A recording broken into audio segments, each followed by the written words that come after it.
சிறகடி காசை அடுத்த வர எபிசோடில் பார்த்திங்க அப்படின்னா, மனோஜோட கடைக்கு வந்து ஒரு குழந்தையோட ஒரு அம்மா வந்திருப்பாங்க. அப்போ அந்த குழந்தைய வந்து மனோஜ் திட்டும்போது, "ஒரு குழந்தைகிட்ட இந்த மாதிரிலாம் நடந்துக்கிற, உனக்கெல்லாம் எங்கே குழந்தை பிறக்க போகுது?" அப்படின்னு சொல்லி திட்டிட்டு போயிடுவாங்க. இதனால மனோஜ் அவங்க ஃப்ரெண்டை கூட்டிகிட்டு பார்த்தீங்கன்னா, ஹாஸ்பிட்டலில் போய் எனக்கு எப்போ குழந்தை பிறக்கும் அந்த மாதிரிலாம் சொல்லிட்டு செக் பண்ணுறதுக்காக போவாங்க.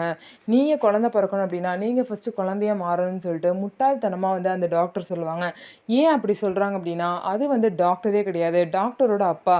அவருக்கு மனநலம் பாதிக்கப்பட்டிருக்கு. இது தெரியாமல் அவர் தான் டாக்டர்னு சொல்லிட்டு மனோஜ் போய் அவர்கிட்ட பார்த்துட்டு இருப்பாரு. அவர் என்ன சொல்லுவார் அப்படின்னா, உங்களுக்கு குழந்தை பிறக்கணும் அப்படின்னா நீங்கள் குழந்தையா மாறணும்.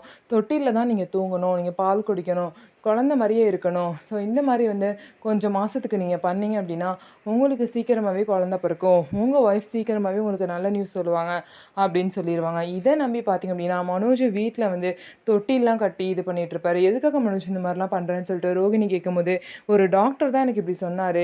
பாரு இதெல்லாம் பண்ணி சீக்கிரமாக நமக்கு குழந்தை வர வைக்கிறேன் அப்படின்னு சொல்லிட்டு மனோஜ் வந்து முட்டாள்தனமாக பண்ணிட்டு இருப்பாரு. அது மட்டும் இல்லாமல் ரோகிணியை போய் பால் எடுத்துகிட்டு வர சொல்லி குழந்தைங்க குடிக்கிற பால் டப்பால ஊற்றி குடிச்சிட்டு இருப்பாரு. இந்த மாதிரிலாம் பண்ணுறதை பார்த்துட்டு வீட்டில் எல்லாருமே பார்த்தீங்கன்னா மனோஜை பார்த்து சிரிப்பாங்க. முத்து வந்து பால் டப்பாவை வந்து வாங்கும்போது மனோஜ் வந்து ஒரு குழந்தை எப்படி அழுகுதோ அந்த மாதிரி தரையில் படுத்துட்டு அழுவார்.